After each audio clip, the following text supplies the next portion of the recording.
നമസ്കാരം. ബുള്ളറ്റിനിലേക്ക് സ്വാഗതം. സ്കൂൾ തുറക്കുന്നതുകൊണ്ടാവാം ഇന്ന് ഏറ്റവും കൂടുതൽ തിരക്കുണ്ടായിരുന്ന ഒരു സ്ഥലമാണ് കുണ്ടന്നൂർ ജംഗ്ഷൻ. പാലത്തിന്റെ അടിയിൽ ഈ ഭാഗത്ത് നല്ല ട്രാഫിക് ബ്ലോക്കാണുള്ളത്. ഇവിടെ സാധാരണഗതിയിലും കൂടുതലുള്ള വാഹനങ്ങൾ കടന്നു വരുന്നുള്ളത് കൊണ്ട് തന്നെയാണ് ഇവിടെ ഏറ്റവും കൂടുതൽ ബ്ലോക്ക് ഉണ്ടായിരിക്കുന്നത്. ഈ ഭാഗങ്ങളെല്ലാം തന്നെ വലിയ ഗതാഗത കുരുക്കിനാൽ ആയിരിക്കുകയാണ്. ഇവിടെ ആരും തന്നെ നിയന്ത്രിക്കാനില്ല. സാധാരണഗതിയിൽ ഈ ഭാഗങ്ങളിലെല്ലാം പോലീസുകാരുണ്ടാകുന്നതാണ്. പക്ഷേ ഈ ഭാഗത്ത് ഇന്ന് പോലീസുകാരോ യാതൊരുവിധ നിയന്ത്രണത്തിനുള്ള ആളുകളോ സംവിധാനങ്ങളോ ഒന്നും തന്നെ ഇല്ല. ഈ ഭാഗത്ത് സിഗ്നലോ കാര്യങ്ങളും തന്നെ ഒന്നും തന്നെ ഇല്ലാത്തൊരു ഏരിയ തന്നെയാണ്. പക്ഷേ എത്രയും പെട്ടെന്ന് ഇവിടുന്ന് ആളുകൾക്ക് തിരക്കിൽ നിന്ന് ഒഴിഞ്ഞു പോകണമെങ്കിൽ ഈ ഭാഗത്തൊക്കെ പോലീസുകാർ നില ഉറപ്പിച്ചിട്ടുണ്ടാവും. പോലീസ് വാഹനങ്ങളും അതുപോലെ തന്നെ 2 ഹോം ഗാർഡിൽപ്പെട്ട സെക്യൂരിറ്റി ജീവനക്കാർ അല്ലെങ്കിൽ ഹോം പോലീസുകാർ ഇവിടെ ഉണ്ടാകുന്നതാണ്. പക്ഷേ ഇവിടെയൊന്നും ആരെയും കാണാനില്ല. അതുകൊണ്ട് തന്നെ ആളുകൾ വളരെയധികം ബുദ്ധിമുട്ട് അനുഭവിച്ചാണ് ഈ ഭാഗങ്ങളിലൂടെ കടന്നു പോകുന്നത്. എത്രയും പെട്ടെന്ന് ആളുകൾക്ക് അവരുടെ ഡെസ്റ്റിനേഷനിൽ എത്തുക എന്ന് പറയുന്നത് വളരെ പ്രയാസകരമായൊരു കാര്യം തന്നെയാണ്. ഇവിടെ എപ്പോഴും പോലീസുകാരുണ്ടാകുന്നതാണ്. ഇവിടെ പോലീസ് നിയന്ത്രണത്തിലില്ല എങ്കിൽ ഒരുപക്ഷേ വളരെ ട്രാഫിക് ബ്ലോക്ക് മറ്റ് പല സ്ഥലങ്ങളിലേക്കും ബാധിക്കാനുള്ള സാധ്യതയുണ്ട്. കാരണം മരടിൽ നിന്ന് വരുന്ന ആ ഒരു ഏരിയ കവർ ചെയ്തിട്ട് വേണം കൊച്ചിയിലോട്ട് പോകാൻ വേണ്ടിയിട്ട്. അതുപോലെ കൊച്ചിയിൽ നിന്ന് വരുന്ന വാഹനങ്ങൾക്കും ഈ ഭാഗത്തൂടെ വേണം മരടിലേക്ക് പോകുവാനായിട്ട്.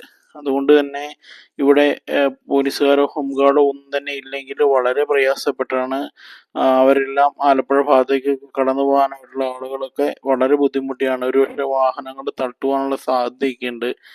പെട്ടെന്ന് ആളുകൾക്ക് പല സ്വഭാവക്കാരാണ്. അവർ എങ്ങനെയൊക്കെയാണ് പോകുന്നതെന്നൊന്നും പറയാൻ പറ്റത്തില്ല. അതുകൊണ്ട് തന്നെ ഇവിടെ ഇപ്പോഴും പോലീസുകാർ വേണം എന്നുള്ളത് തന്നെയാണ് നമ്മുടെ ഒരു കാഴ്ചപ്പാട്. അതുപോലെ ആ ഒരു ബ്ലോക്കിന്റെ പശ്ചാത്തലത്തിലാണ് വീണ്ടും കൊച്ചിയുടെ ഈ ഭാഗത്തേക്ക് നമുക്ക് വരാം. അതായത് നമ്മളിപ്പോൾ ഉള്ളത് തേവര ജംഗ്ഷനിലോട്ട് തിരിയുന്ന ആ സ്ഥലത്താണ്. അവിടെ ഏകദേശം നല്ല ട്രാഫിക് ഉണ്ട്. ഇപ്പോൾ ഈ ഭാഗത്തേക്ക് പോകുന്ന അവിടെ പോലീസുകാർ അവിടെ അവര് നിയന്ത്രിച്ചു വിടുന്നുണ്ട്. പക്ഷെ എന്നാലും നല്ല ബ്ലോക്ക് കാര്യങ്ങളെല്ലാം തന്നെയുണ്ട്. ഇപ്പോൾ നമ്മൾ ആ പാലത്തിലോട്ട് കയറിയിരിക്കുകയാണ്. ഇപ്പം പാലത്തിലൂടെ നമുക്ക് സഞ്ചരിച്ചു കഴിഞ്ഞിട്ടുണ്ടെങ്കിൽ നമുക്ക് കാണാം ഒരു മാതിരിപ്പെട്ട ആൾക്കാരെല്ലാം തന്നെ ഇതിലൂടെ കടന്നു പോകുന്നത് ബൈക്കിലാണ്. ചില ആൾക്കാർ മാത്രമേ കാറിൽ പോകുന്നുള്ളൂ. പക്ഷെ എന്നാലും എല്ലാവരും പോകുന്ന തന്നെ ട്രാഫിക് നിയമലംഘനത്തിന്റെ ഒരു വശം കൂടി നമുക്കിവിടെ കാണാൻ കഴിയും. കാരണം ഈ ഭാഗങ്ങളിൽ എല്ലാവരും വെള്ളവരയ്ക്ക് ഇപ്പുറത്തോടെയൊക്കെ പോകുന്നതായിട്ട് നമുക്ക് കാണാൻ കഴിയും. എതിർവശത്ത് നിന്ന് വാഹനങ്ങൾക്ക് വളരെ പ്രയാസപ്പെട്ടാണ് അപ്പുറത്തേക്ക് കടന്നു പോകാൻ കഴിയുക. അതുകൊണ്ട് തന്നെ ട്രാഫിക്കിന്റെ ഒരു സംവിധാനത്തിന്റെ അപാകതയൊന്നും നമുക്ക് പറയാൻ പറ്റില്ല. പക്ഷേ ഈ ഭാഗങ്ങളിലെല്ലാം തന്നെ വലിയ ക്യാമറകൾ കാര്യങ്ങളെല്ലാം തന്നെ ഉണ്ടെങ്കിൽ ഒരുപക്ഷെ എത്രയും പെട്ടെന്ന് അപ്പുറത്തേക്ക് കടന്നു പോകാനും നിയമലംഘനങ്ങൾ കുറയ്ക്കാനും പറ്റും.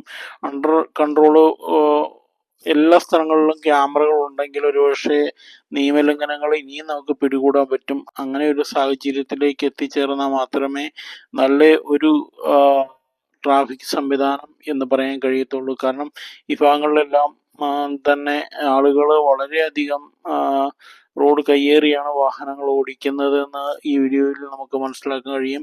എത്ര പേരുടെ പേരിൽ കേസെടുക്കാൻ പറ്റും. എല്ലാവർക്കും തിരക്കുള്ള ആൾക്കാരാണ്. എത്രയും പെട്ടെന്ന് അവരവരുടെ ഡെസ്റ്റിനേഷനിൽ എത്തുക എന്ന് മാത്രമാണ് അവർക്ക് ചിന്തിക്കാനുള്ളത്. അതുകൊണ്ടാണ് ഒരു പരിധിയിലധികം ആൾക്കാർ ട്രാഫിക് നിയമലംഘനങ്ങൾ നടത്തിക്കൊണ്ട് പോകുന്നത്. പാലത്തിൽ ഓവർടേക്ക് ഇല്ലാത്തതാണ്. പക്ഷെ എല്ലാവരും തന്നെ പാലത്തിൽ ഓവർടേക്ക് ചെയ്തിടണം വാഹനങ്ങളെല്ലാം തന്നെ കടന്നു പോകുന്നത്.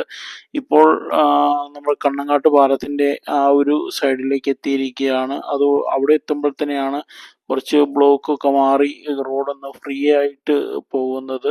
എന്നാലും എല്ലാവരും വാഹനങ്ങൾ ഓടിക്കുന്നത് നിയമം അനുസരിച്ച് മാത്രം വാഹനങ്ങൾ